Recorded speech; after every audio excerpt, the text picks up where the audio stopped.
I can't switch it. Where is it? There you go. Hello.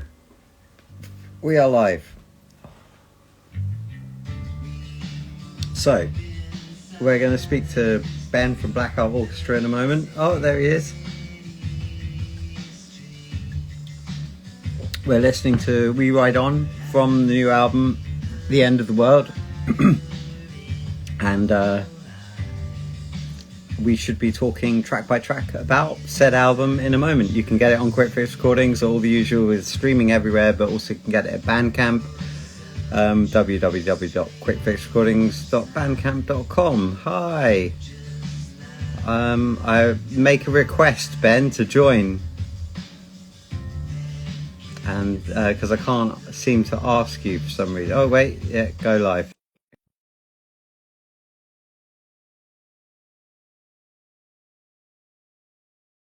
The album, whilst I'm here, quickly before Ben arrives, Live Loose has a new EP on pre-save today, so go and check that out.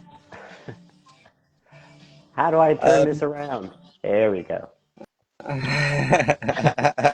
had the same problem. The video starts with looking the opposite way, so there you go. It's been a while since we've done one of these in our defense, so True. yeah. How are you doing? Good. It's a Friday, but I'm got the day off, so I'm spending Nice. it with you. Oh, that's sweet. Yeah.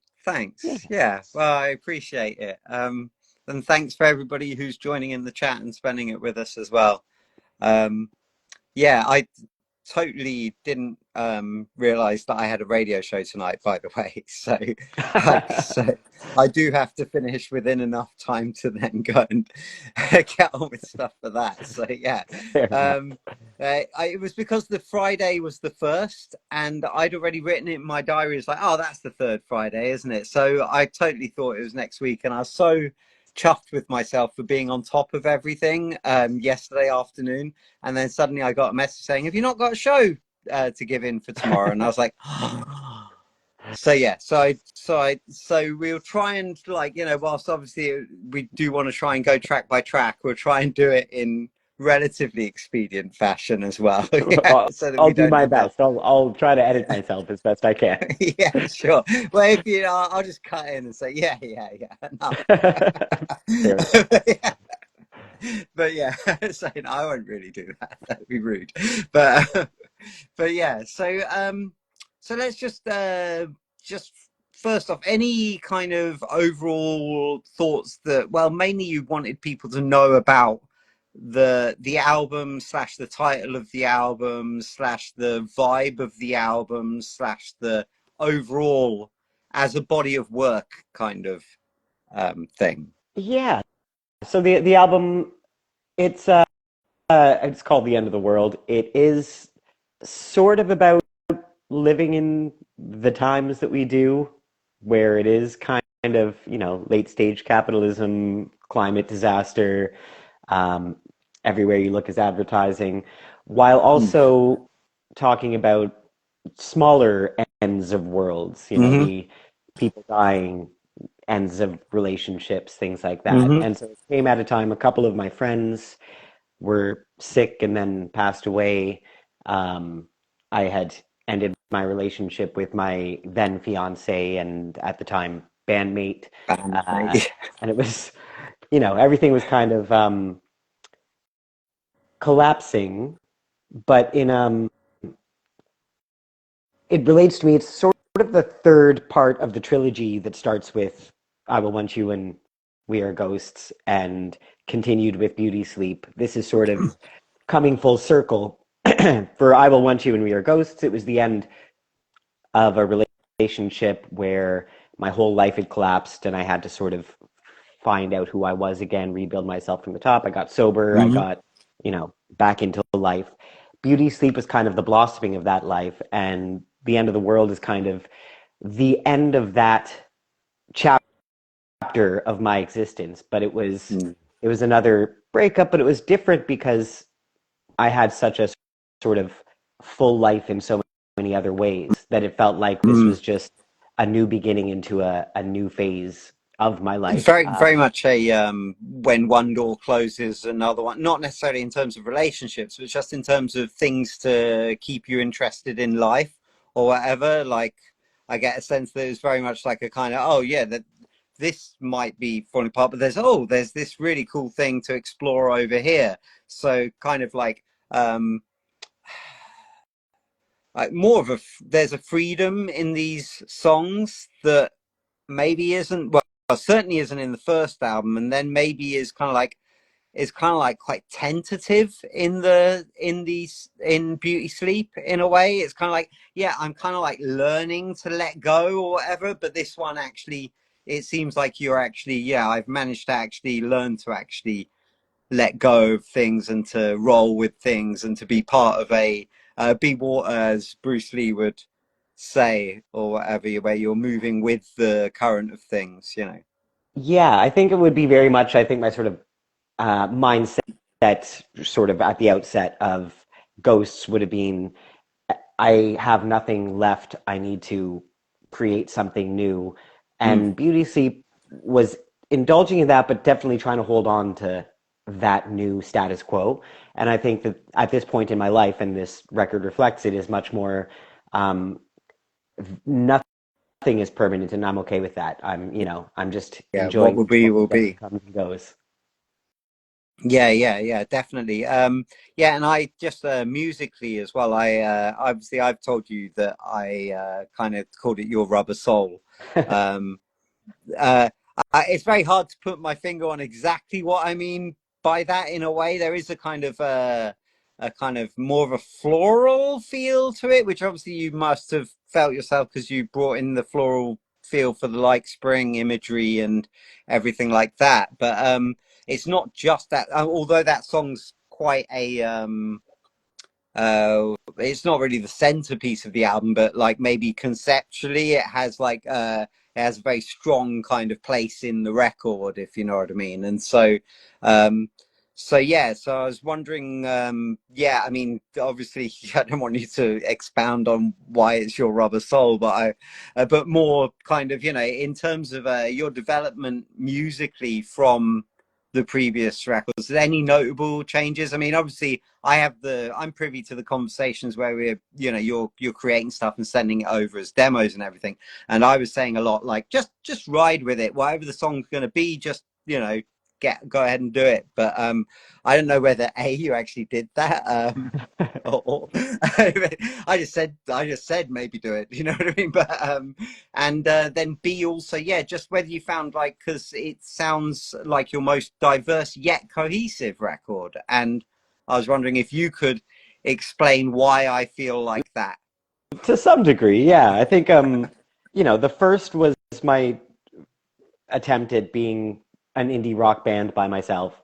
And the second record was leaning less into the indie rock band and more into the sort of singer-songwriter with flourishes almost kind of feel. And this one I the first two were written largely during lockdowns or just post the lockdowns. And since then I'd be going to see bands. I just was seeing live music and I loved the feel of live music, not the imperfections of it, the sort of muscle of it. And I think that that's what I tried to carry into this was definitely not caring much about genre or cohesiveness, but trying to make whatever it was feel live and living. And so there's a lot of parts that are done in one take and improvised that I just kept, and I tried not to overthink and over polish Yeah. the vocals. I'm not the world's greatest singer, and I let that be the case, and just letting it feel like a living thing as opposed to an icy, perfected thing. Yeah. I even like you say about the band feel, but even like the broken down sparse things like Breakable, they have a quite a, oh, this feels very spontaneous and very kind of like, as you say, that it might be just the take that you did that you thought, yeah, that's got a vibe to it. Do you know what I mean? And That's a great example because that was actually I didn't have a song written. I had just had this like sort of three chord idea. Um, I sat down and recorded it in one take, the guitar part, just kind of improvising and messing around with it. I didn't have even the idea of the shape of the song. I just, at some point it got like, oh, I felt naturally that maybe I should start strumming a little more here. And then I sat down after I had recorded that, and that was um, it's a very slow moving song, and I was using it to try to almost as a meditative exercise to slow myself down and play something very slow and spacious. And as soon as I finished it, I sat down and wrote the words while I was feeling that. Yeah. So that was something that literally didn't exist 5 minutes before I hit record Hmm. and was finished within an hour. And would be so significantly different if you tried to redo it as well. Like it just because it is obviously you're just capturing a mood and a moment. Then the more you just, oh, I'm going to go and recreate this, then it's just going to get further and further away from this thing that the actual intention, if you know what I mean. So yeah, that makes a lot of sense. Yeah, it was funny too because I tried to embellish it a little bit with some drums and things like that, and I had Yeah. gone Yeah. just off time enough here and there that it was like, oh, there's no way that I can match anything to this. It Yeah, yeah, yeah. And and also it works. after a while you're trying to put something on a like I don't know, like trying to build a full bed on a hammock or something. Do you know what I mean? Yeah, It's like, oh, this is this is not gonna work. gilding the lily a little bit. Yeah, Yeah, yeah. Cool. Well, yeah, okay. I mean, without obviously we did kind of end up getting into a track, but let's go try and go from the beginning. Obviously we've got the intros. Let's just deal with the intro and outro as one thing, even though they obviously aren't. yeah. Just wanted to sort of set the tone of the record. So just as a little experiment, wherever I go, I had my phone with me and was recording friends and strangers as to, so what does the end of the world mean to you? And I got a couple of people who contributed by sending me their ideas online, the great um, crowdsourcing of bits and Yeah, pieces of things. So that it was a concept for the beginning. I didn't plan on there being an epilogue, but when I was recording parts for the Rapture Parade, I wanted to get my niece to sing on it, and she would only sing with her mom there helping her through it. And yeah, so I had them, and they are there in the choir of the Rapture Parade. But there was something just kind of really lovely and sweet and a little disconcerting and haunting about, this mother and child yeah, uh, yeah, yeah, for sure. faintly singing with such, hesitance um, Yeah, yeah. that that I felt it was. I had listened to it and I thought, well, this has to be its own little moment. Yeah, and it gives a real feel like you're at the end of the world and like kind of like eavesdropping on like literally a mother and child or what like this scratchy radio and like trying to listen for like a signal of something. Is there life out there or whatever? Do you know what I mean? Yeah, So well, yeah, and I love that it's the fact that it's a child, so it's the end of the world, but it's this new beginning. right. She's There's got the still whole hope. There's still future going to ahead. be another generation. Yeah, yeah, yeah, yeah. Cool. Yeah. Awesome. All right. Yeah. Yeah. So it gives it a little bit of hope, although, yeah, I took it quite creepily. But Well, I mean, yeah. But it's yeah. meant to be a little ambiguous, but I do see in it the idea that, the old world has ended, but here's this child in whatever this new world Yeah. is, and they're gonna Which grow into it. definitely suits the overall vibe of the album more to think of it that way as well. Yeah, Yeah. Okay. yeah, Yeah. this is, So and so I was just gonna say it's not an yeah. accident that the album begins essentially with the line "Everything dies alone," and or begins with "Everything Yeah. dies alone," and the last lyric on the record is "Every day's a new beginning." So I mean, Right. it's Yeah. Yeah. Yeah. it's Yeah. So you definitely definitely yeah. baked into the And concept. also because you want people to go back and stream it again like straight after as well, isn't it? So That's right, of we've got course. we've got to work some way around this I Daniel think if Alps someone's problem, haven't playing we? this record on repeat over and over again, then I'm worry a little bit about their mental health. If they want to reach out, maybe they should Yeah, talk them at down a little least bit. listen. at least go back to when we were ghosts and listen through all three. Do you know what I mean? Like Yeah, there. exactly. So yeah. So okay, so cool. So yeah, so then we are into the Rapture Parade. So any thoughts on that? I mean, it's fairly self-explanatory, fairly simple and straightforward. Nice intro to the album. Yeah, once I wrote it, I knew I wanted it to be the first song on the record, and I think you and other people had said that should be the last song on the record, and I was like, no, trust me, it's the beginning. Um, but yeah, it was, the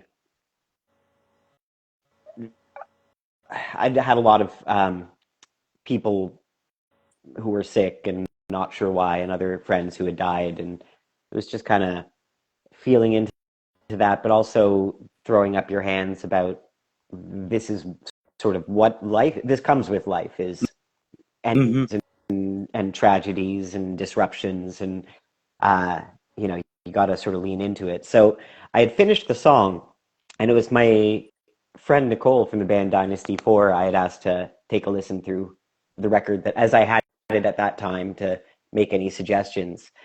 She said, like, I know what you're going for at the end, but it doesn't get big enough. It needs to be bigger. Right. Yeah. And that's where the concept of crowdsourcing a choir came from. And Yeah. Yeah. Yeah. yeah, and there's, Yeah. And it sounds yeah, sounds glorious, doesn't it? There's such a lot. There's such a lot going on in it, which is quite interesting. Because obviously, when I was like mastering it, I'm kind of really getting in there and kind of so you're kind of going, oh, what's that little voice doing, and what's that little voice, and they're like a little bit or whatever. Do you know what I mean? You really pick up yeah, on like absolutely every little, oh, that harmony or whatever. Do you know what I mean? So yeah, yeah, it becomes like it's very bright and wide because of it. It suddenly becomes like if it was a movie, it would go from like quite a black and white, small little kind of shot on 8mm to suddenly glorious Technicolor with a bit of CGI probably even in there. Do yeah. you know what I mean? So Yeah, the tornado comes at through and least to takes you place to all the Oz. people together. Yeah, yeah, Yeah, and it's then probably my obviously, favorite unexpected thing that came out of the recording process. yeah. I mean, the accidents are what make half the process really. When everything goes exactly as you thought, it's almost like, oh, okay, I've done that now, and it doesn't quite give you the same buzz as that other thing which went, oh, that went in a totally different direction, and so, or it added this whole other element or whatever. Yeah, I was watching a video about AI and AI art and why, it's never going to really be truly an artistic creation. And it's part of it is because the idea isn't that you have an idea and then make a finished product that perfectly Mm-hmm. encapsulates your idea. The creative Mm-hmm. process is the process of discovery. Yeah. Um, and the accidents and the left turns that you have to take because you screwed something up and have to fix it in this way or whatever. And that's the process. It's the end result is great, but that's you burying the thing. The actual life of the thing is the creation of it. Yeah, I've been on this like literally this last week as well, like, and the week before, and like I was like saying about like the whole point is so like an AI is never going to try and mess it up. They're never going to try and make it bad. They're never going to try and they're never going to make a mistake. Do you know what I mean? They're never going to get together with another AI the whole and like do something weird where one AI is thinking one way and one's thinking a different way. Do you know what I mean? Like, and you're never going to have like the limitations as well. Like your bassist doesn't know all the music that you do, and so they just end up playing this other thing, and that ends up making the AI knows everything, so it's never going to have that like limitation of, oh, I just want to do this. Do you know what I mean? So there's Yeah, so many factors that are inherently human in the creative process. You'd never have the Jujuk in Creep if an AI wrote it. Do you know what I mean? So it's true. And not to totally hate on AI as it's a no, tool yeah, like any other tool. And the way I've sort of thought about it and described it is, drum machines didn't replace drummers, but you're going to use a drum machine for certain aesthetic reasons. You're going to use a live drummer for uh, completely different reasons. And so it has its place, but I think it's being Yeah, over profitized or whatever yeah, by I think the financial advertising. implications are more hard, aren't they? Like in terms of the same with the drum machine and drummers, like you know, it is hard. You don't go and record in studios drums and stuff like that as much. So the cost element is actually costing things out. And I think maybe AI wise, that could happen a bit as well. Yeah, There's also, but you know, I mean, uh, I know musicians who use AI in a really, really creative way, like where they're just getting around things that, and you know, getting around things that you can't do isn't like the worst thing in the world. Do you know what I mean? Like they like Trent Reznor isn't Prince. Do you know what I mean? Like Trent Reznor works in studio doing everything himself, but he doesn't do it in the same way that Prince does it. He does it by getting this one bit that he thought he did well and looping that over and over. yeah, Do you know what I mean? As opposed to Prince, who'll go through the whole take and constantly be improvising with himself or whatever. Do you know what I mean? Like, so there's exactly. there's different Whatever, natures to yeah, technology. Yeah. whatever tools and however different the process, it's the artist behind it making the choices, Mm, and that being the thing that influences what the end result is. So I yeah. think it's a valid tool, and I think that yeah, I don't hate on it, but I'm also wary. Yeah. Yeah. Yeah. So so that we're not actually, that wasn't a detour. So we'd say as a summation, not quite the end of the world just yet. Yes. Not yet, but I mean, Skynet, we'll see. Yeah. Yeah, exactly. Do we ever need to, you know, that meme of me waiting for Skynet to make its move, like with the with Sarah Connor with the knife, that sticks in my head like all the time. Like, but yeah. So okay. So next track is the end of the world, No, isn't it? the next track Oh, is We Ride sorry. On. It is Rewrite On. Okay, sorry. Yeah, sorry. I was trying to make it seamless, Ben. Then I would have had to have But made a yeah. seamless album, and I did not do that. So, um, Okay, yeah. yeah, So we ride on. Yeah, kind of hip hop vibes a bit I get from this. Like there's a weird gangster sway to it or something. yeah, I feel like in the beat. Yeah. a little trip hop as well, and like I liked the idea of doing something piano based, but that was um, propulsive. And then I picked up the bass and I recorded the bass, and I was like, maybe I'll try that higher up, and I did that separately, and then I was trying to listen to which one was better, and I put them both on at the same time, and I was like, there it is. That's That's the the one. that's the song. And the whole kind Why of take one bass into the shower when you can take two? I feel that way about toasters. Uh, but the That's the bath. No, that's a whole other thing. the lyrical impetus, I guess, um, was I guess that idea of like when there's some sort of electricity between you and someone else, or even just around someone else, some kind of vibe that they have where it's really electric, like, sparks could happen at any time in any direction, um, but you're not, it's under the surface. It's not, the explosions haven't happened yet. And that Right. kind Yeah. of excitement of, driving around the streets before a night out, as opposed to that being Yeah. the Yeah. exciting thing.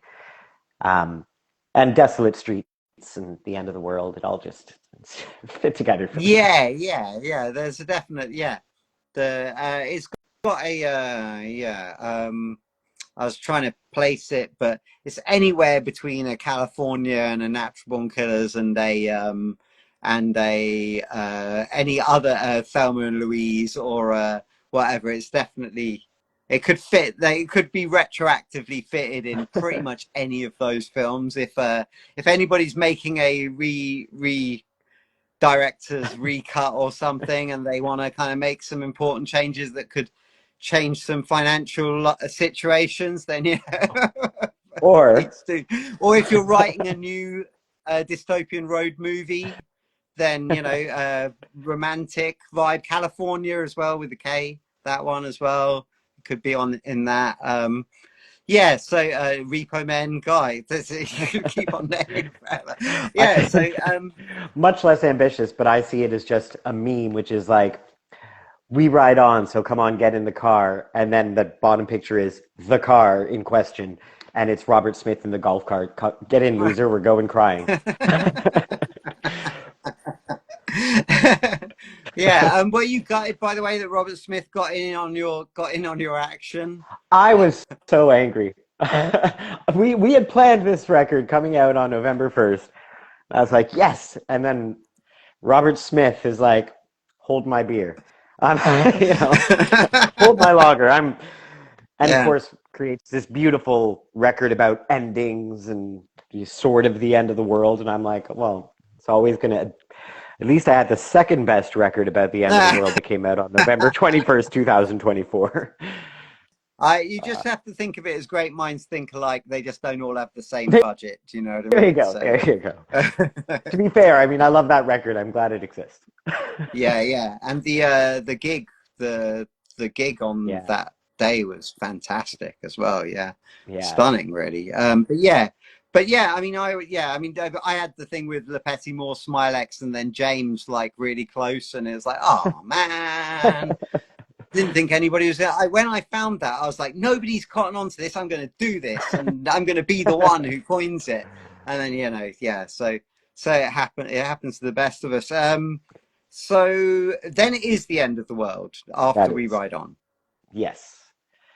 So quite Which is another one. that has that band feel that you were talking about. Yeah. Yeah. And in fact, that has multiple guitar parts, and all of them were improvised.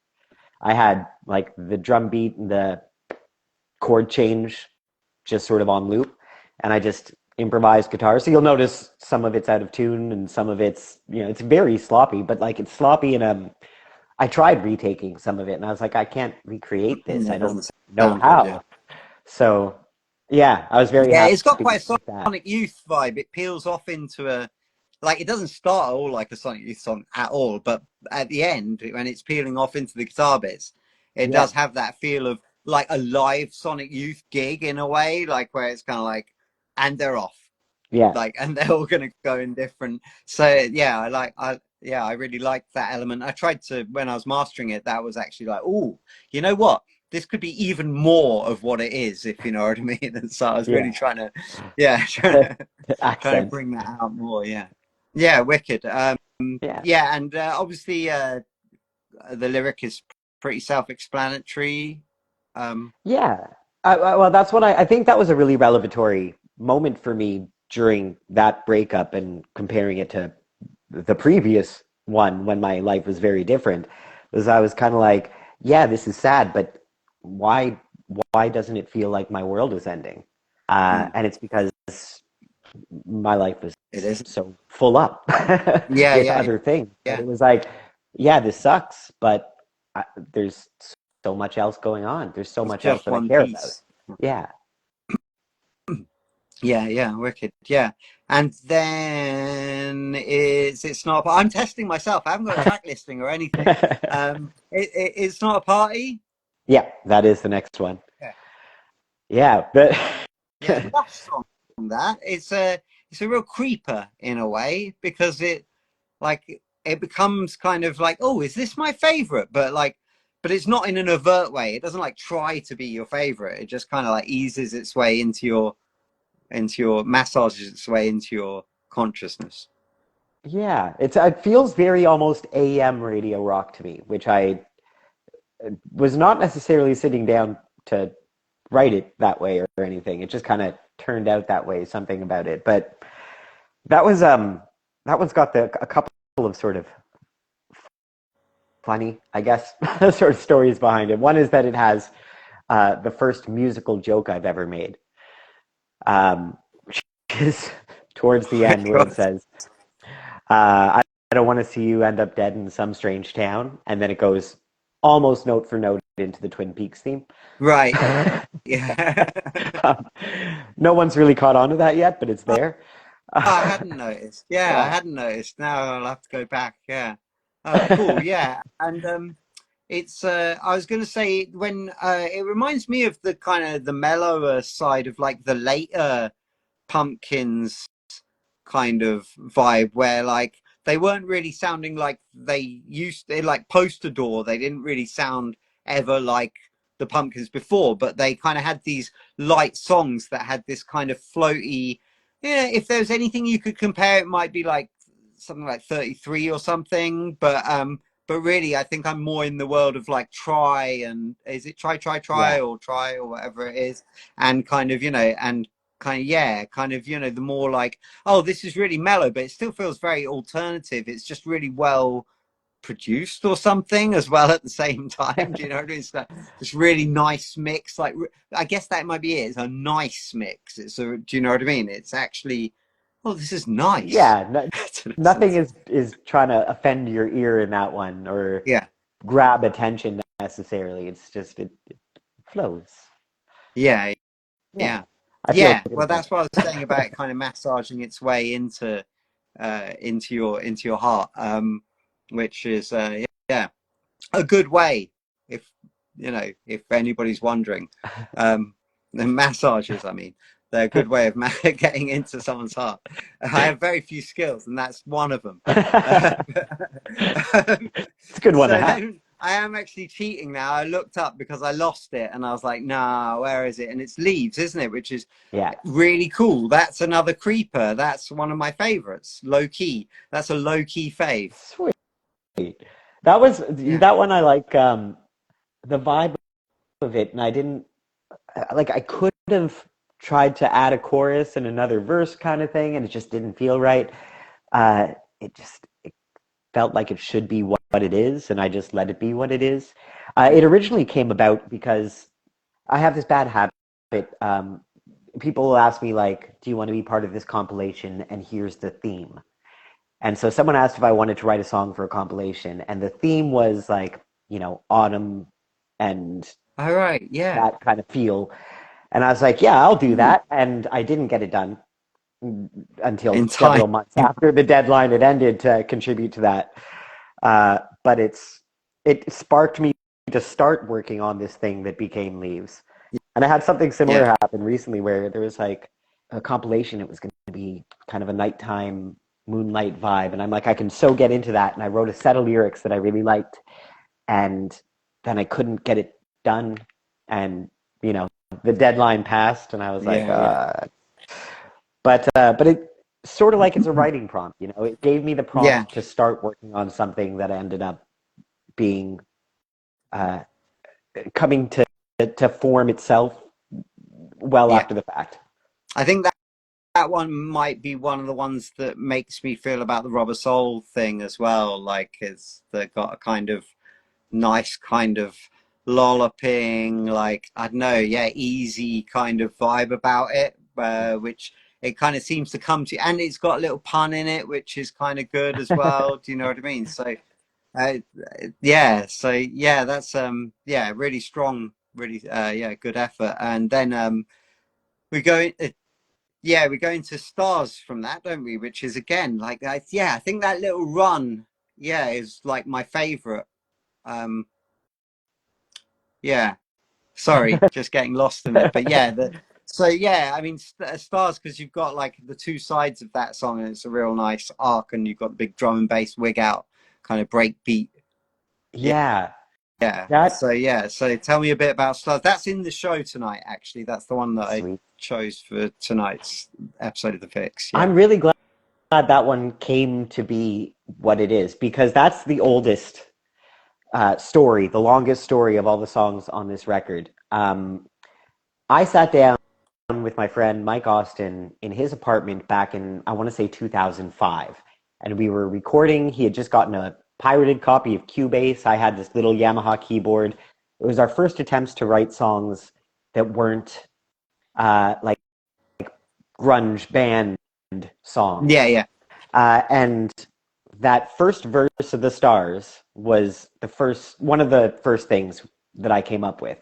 And I have this recording on a CDR from 2005 of that, and it didn't go anywhere. There was no chorus, there was no structure, but it was that first verse, and then it just kind of fizzled out, and I liked the vibe of it. I put it in my back pocket, and then years later, so that was 2005. 2015, I'm in a band called the Dearly Bereft. We put out a record after my dad had died, and all this heaviness, and it was all about death, and it's called Funeral Music. We were going to make a second record. We never ended up making it, but my idea was thematically we'd covered death, so next we should cover like sex and romance, the other big theme, like Eros. Yeah. And I thought the great starting point would be The Stars, because it had that vibe to me. Yeah. So that's when, to try to get the rest of the band interested, I got together with Sean from Starship Experience. So this would have been 2016. We did a demo of the song, and I I had think he written. might be in the chat potentially. Oh, So hello, if you are. I saw Starship Experience pop up earlier. He might have there we like go. fallen asleep True. and like gone or something. So you never know. But yeah, so sorry, I didn't mean to break your flow. So no worries. So in 2016, we do this demo that was finally that has the shape of what the song is now. But the Dearly Bereft record never happened. And then years later, I reached out to Sean, asked, like, hey, do you have the stems for that? Because now that I'm doing my own mixing and recording, maybe I could just put that out as a, in between record Blackout Orchestra single or something. And he couldn't find the stems for it. So I only had this MP3 of it. So I sampled his live drumming from the MP3 and looped it, but the quality was not quite good enough for it to stand on its own. So then I had to try to replicate his drums electronically over top of that. Yeah. And had to redo the whole song more or less from scratch. But that's what made it sound like it does now. And that was before this record had really started. I was just sitting back down to do some recording again. And that's what kind of spurred me to go on with the rest of this record, was I got me back into sitting down and recording. And yeah, so that's a 19-year-old song.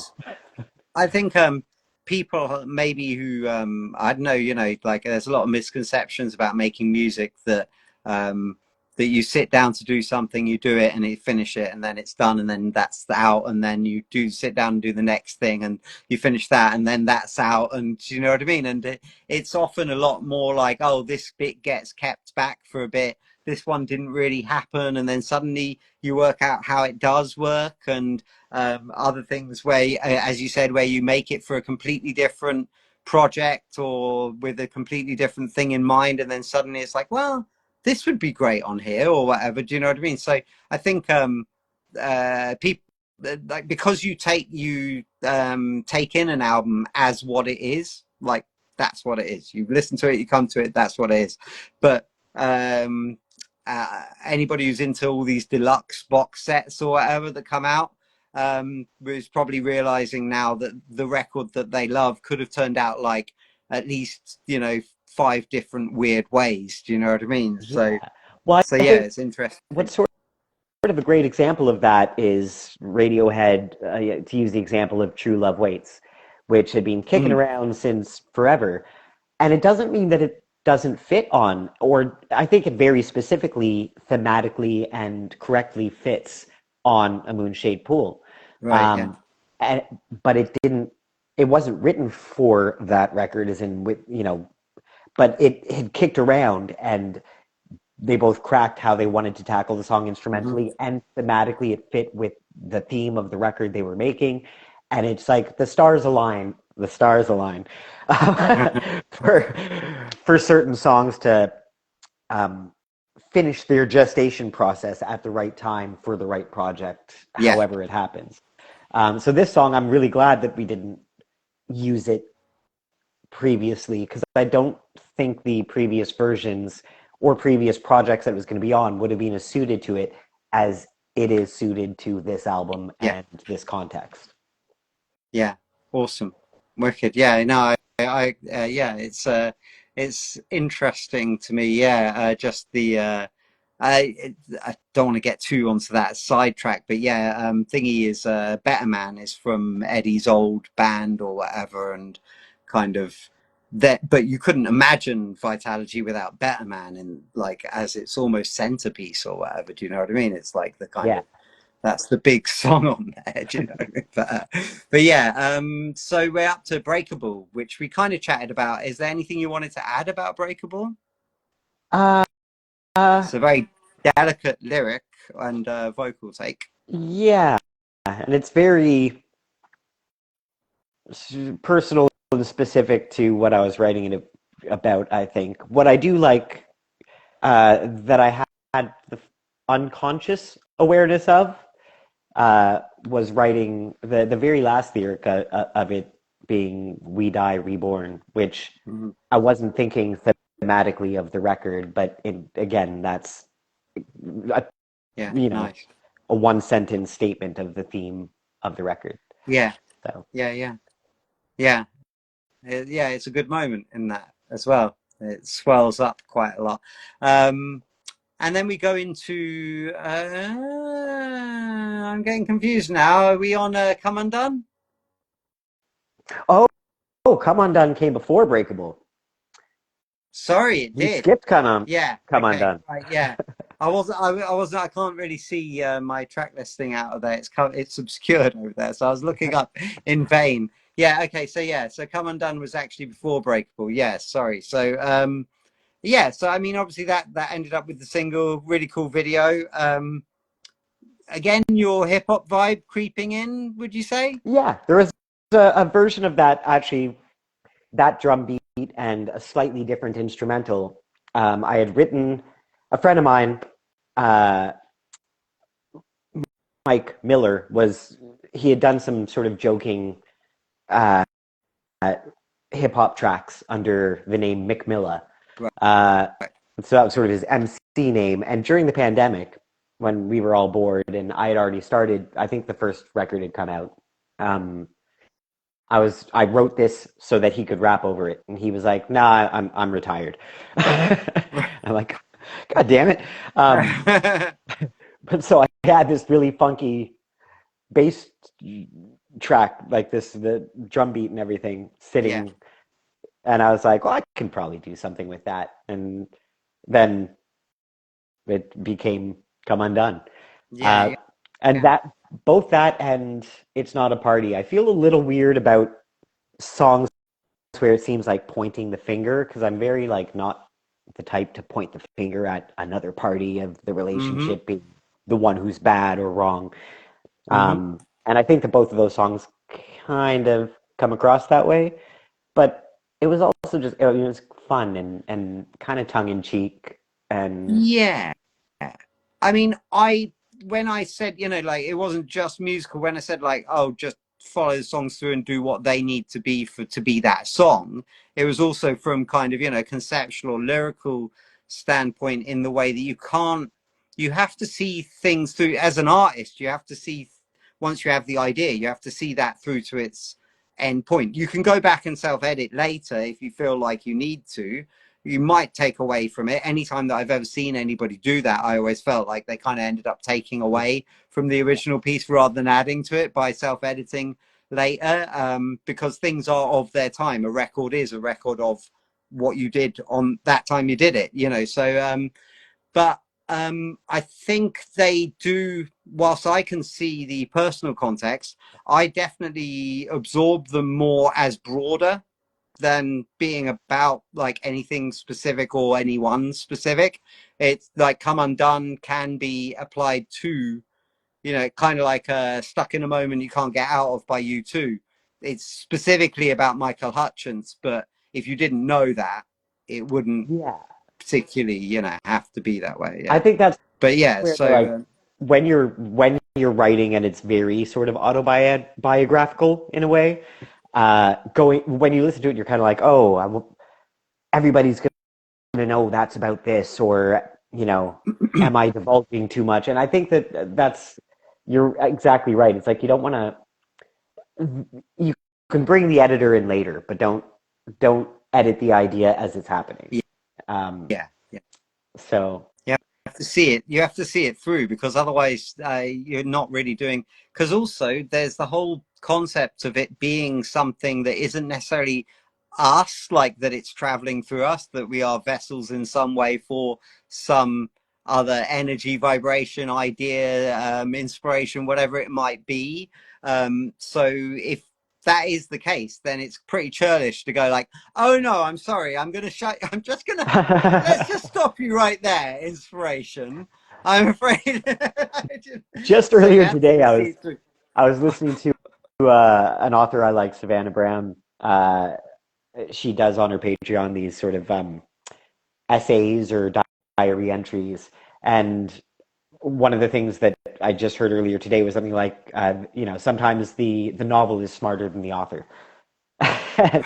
It's, which takes a lot of pressure off of the author. You don't have to be smart. Yeah, The work is doing yeah, it for you, you know? And yeah. You can come up with something clever without even trying. yeah, Yeah. this In fact, when you're trying is probably when you're least gonna nail it. true. I had to sort of I should learn to remember things because I had the same kind of experience with Tongues from the last record. Like, I am not a swaggery, sexy guy, Hmm. you know? It's just not really in my nature, if you Oh, didn't notice. to But, someone you are, definitely are. Don't worry. but I wrote this song and that's the mood and if I had thought about it, I'd be like, is that how I want to, what are people going to see this and think of me that way? But I then I was like, no, I mean it is what it is. And then I leaned into it with the video and everything, just being Yeah, like, let it be what it is, yeah. You're regardless of making what I art. That's what you're doing. You're making art. Yeah. I mean, yeah. I don't think that every person who ever sang anything and acted a certain way in something was, absolutely 1,000,000% and didn't see like some of the fun and silly side of all of that kind of stuff. Do you know what I mean? We're making entertainment as well. Like to take yourself so seriously that you can't branch out into like areas and kind of go, okay, I'm gonna have some fun with this is It's spoiling the whole process. I agree with you, but it's so easy to do because it's so easy to be like, I am the work and the work is me. And if you love the work, then you love me. And if you don't love the work, then you don't love me.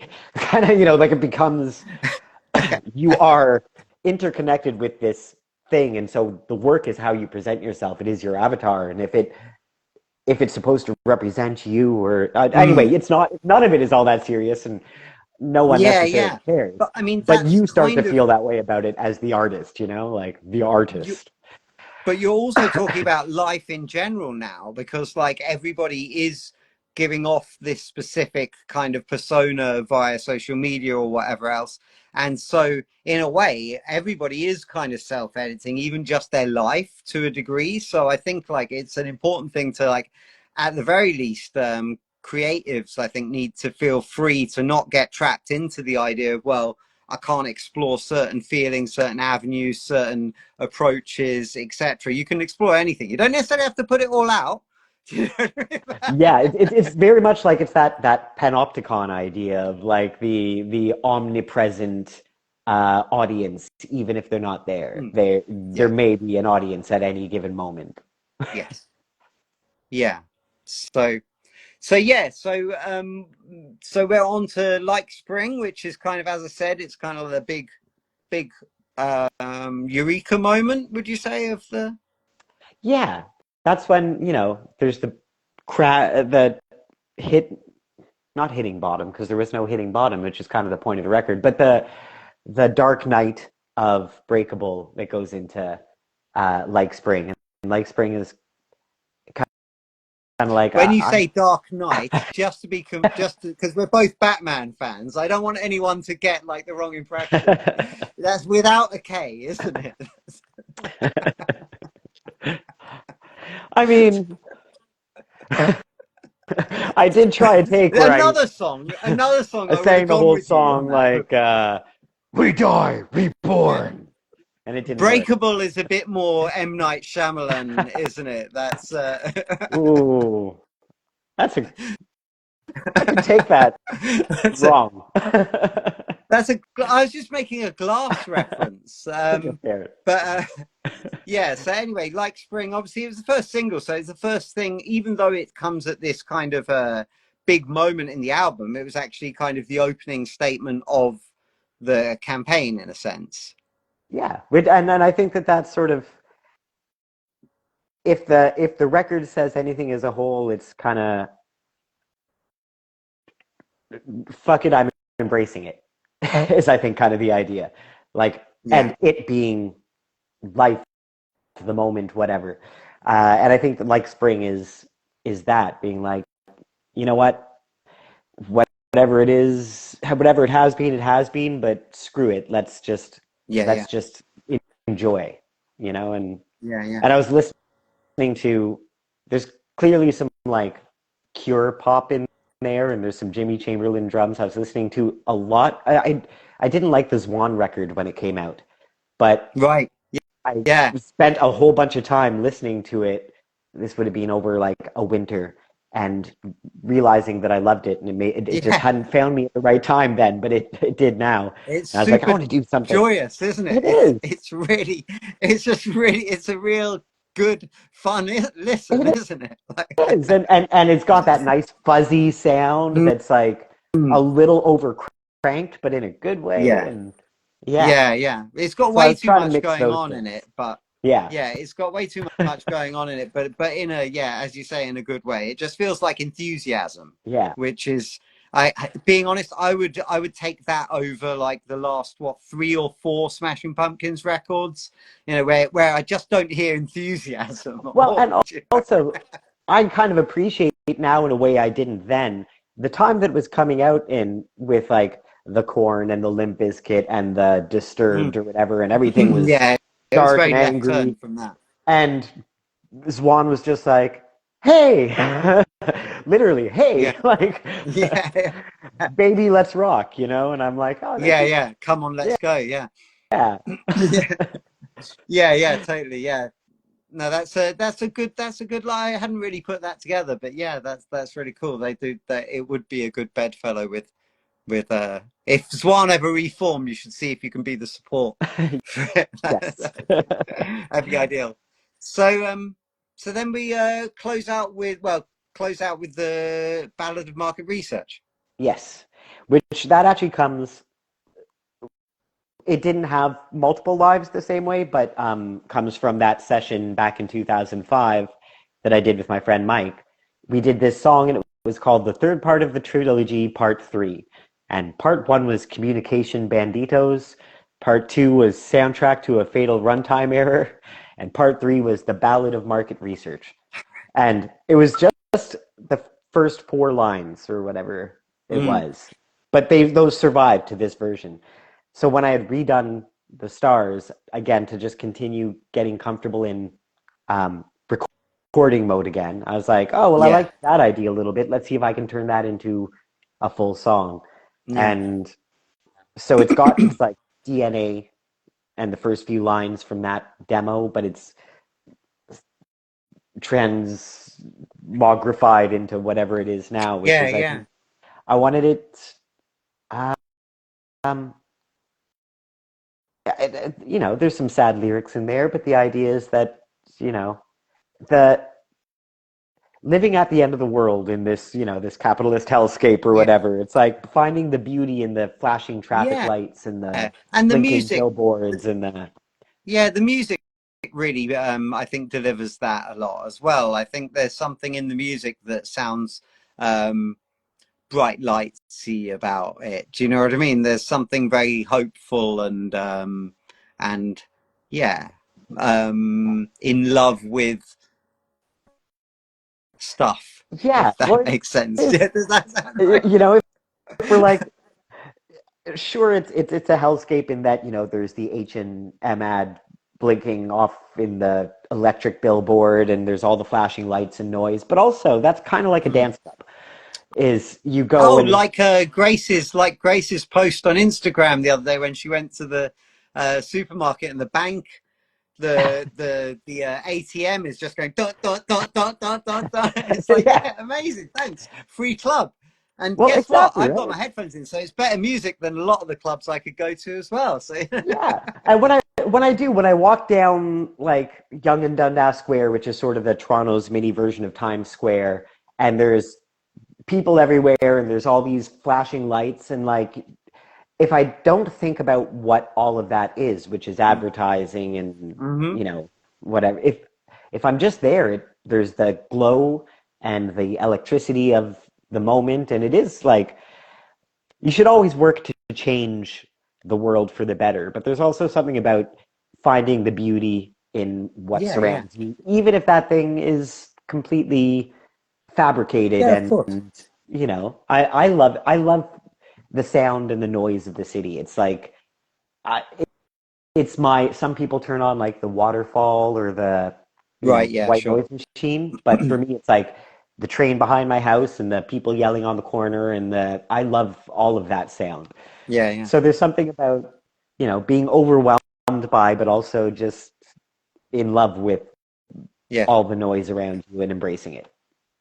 Yeah. Embracing it, and we're seems to be the key words, really, isn't it? Embrace it. So yeah. Embrace it. Well, That's what I'm all about these days. well, that's what will get us through, isn't it? So yeah, I think that kind of quite nicely sums it all up, to be quite honest. And where I noticed we're at like 4 minutes to 10, so the fix is literally starting in 4 minutes on Totally Wide Radio. So if anybody's bored now, they can go over to that. Misery with Oomph said, "Thank you, interesting. Have to go, but hope to hear more from you." Misery with Oomph, thank you very much for tuning in. Thanks for saying it's interesting.